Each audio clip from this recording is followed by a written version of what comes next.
میں جب بھی اس کو کھانا کھلاتا ہوں وہ یہی کہتی ہے کہ اے اللہ میرے بیٹے کو حضرت موسیٰ کا ہم نشین بنانا۔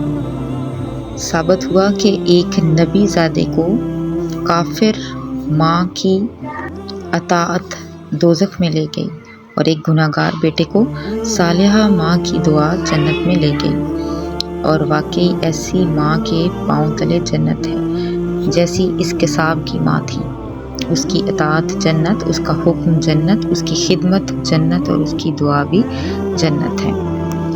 سوال: مینار نور میں لکھا ہے کہ جب تک کسی کو حضور پاک صلی اللہ علیہ وآلہ وسلم کا دیدار نہ ہو اس کے امتی ہونے میں شبہ ہے، کیا یہ شرط درست ہے؟ جواب: حضور پاک صلی اللہ علیہ وآلہ وسلم کے زمانے میں بہت سے مسلمان آپ سے بیعت ہو کر امتی بنے، ان میں سے کئی اپنی کوتاہیوں، بدگمانیوں اور حکم عدولی کی وجہ سے خوارج ہو گئے، جبکہ خوارج بھی اپنے آپ کو امتی سمجھتے ہیں، قرآن پڑھتے ہیں۔ اس لیے ہو سکتا ہے کہ اپنی نافرمانیوں، حرص و حسد اور تکبر کی وجہ سے حضور پاک صلی اللہ علیہ وآلہ وسلم نے ہمیں بھی امت سے خارج کر دیا ہو، اس وجہ سے بات شبہ کی ہے۔ لیکن جب آپ صلی اللہ علیہ وسلم کا دیدار ہو جائے گا تو یقین ہو گیا کہ واقعی ہم امتی ہیں اور شفاعت کے حقدار ہیں۔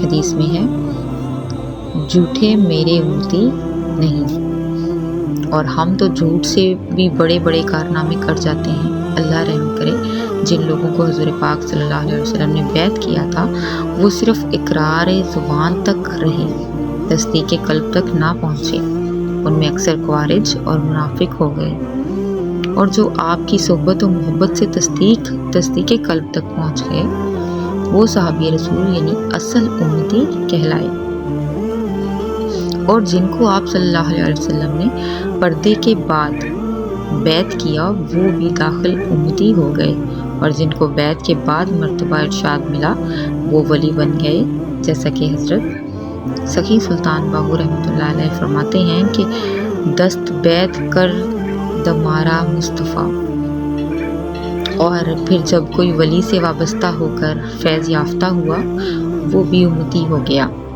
ورنہ لاحق امتی ہوا۔ جیسا کہ ہر نبی کی اولاد نبی نہیں ہو سکتی، ہر ولی کی اولاد ولی نہیں ہو سکتی، تو ہر امتی کی اولاد کیسے اصل یا داخل امتی ہو سکتی ہے؟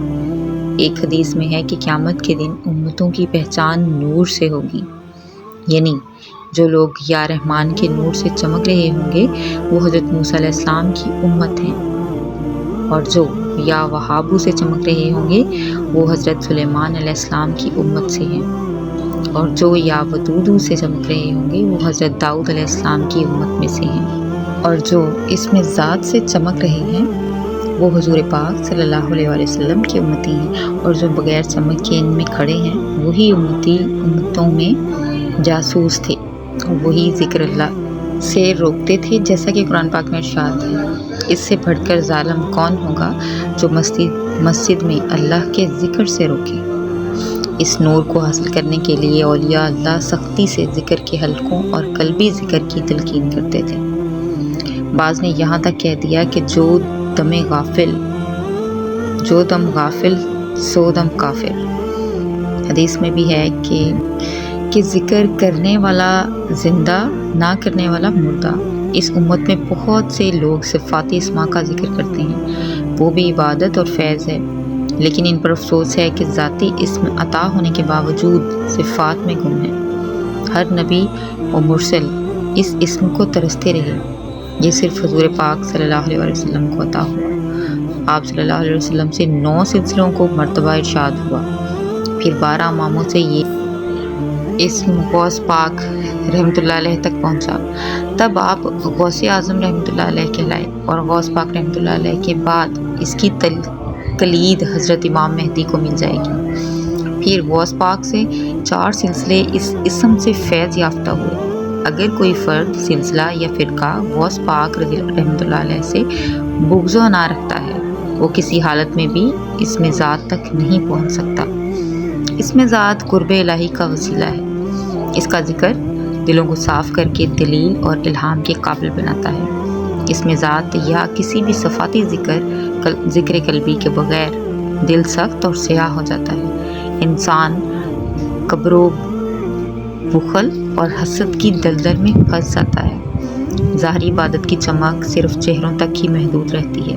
وہ شخص کبر و حسد کا دائمی مریض بن جاتا ہے، کیونکہ کبر و بخل کا تعلق گناہ سے ہے، یعنی دائمی گناہ گار بھی بن بیٹھا۔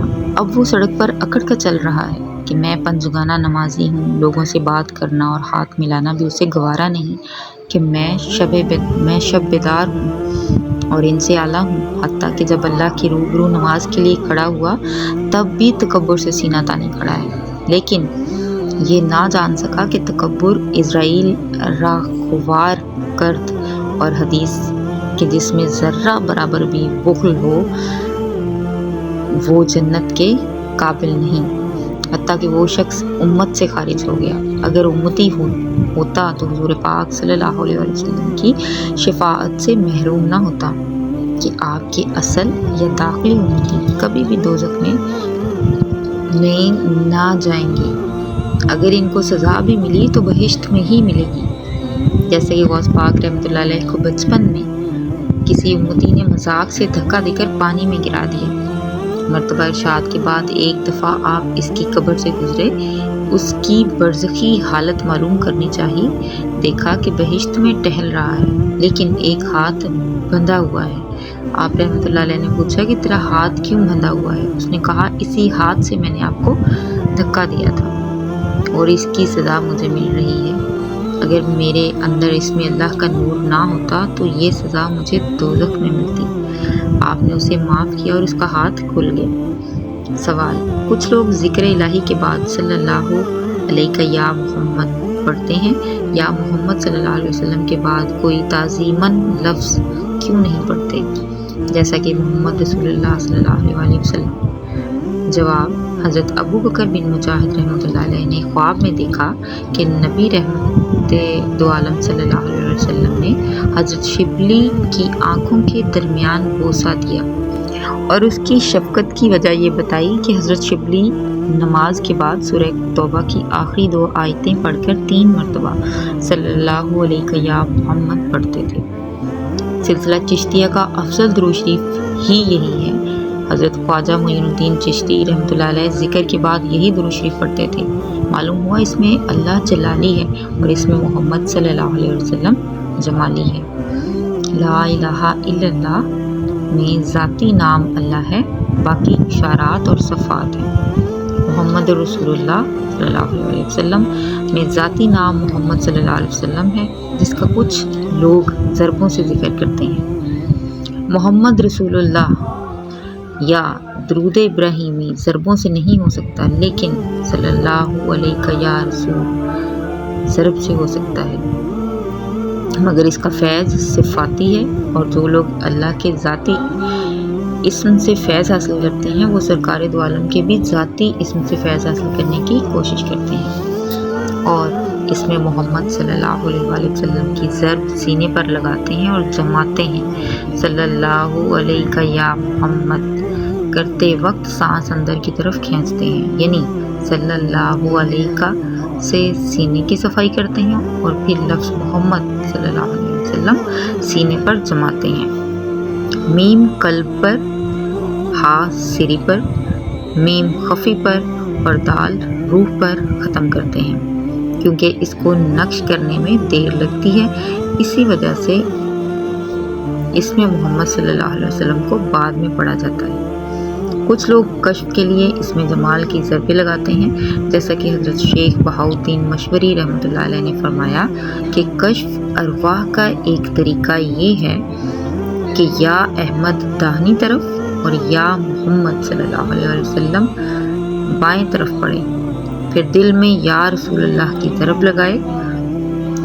ثابت ہوا ذاتی فیض کی خاطر ضربوں اور سینے پر نقش کے لیے یہ درود شریف بہتر ہے، لیکن تسبیح یا درود وظائف کے لیے درود ابراہیمی بہتر ہے۔ مینار نور۔ آج ہم نے مینار نور بک کا اختتام کیا ہے۔ دعا کرتی ہوں کہ سرکار ہمیں اس کتاب سے علم حاصل اور فیض حاصل کرنے کی توفیق عطا فرمائے، اور ہم اسی طرح سے سرکار کی باتوں کو، سرکار کی تعلیم کو، دل والوں کی تعلیم کو دل والوں تک، مستحق لوگوں تک پہنچاتے رہیں۔ آمین ثم آمین۔ گوھر شاہی مرحبا۔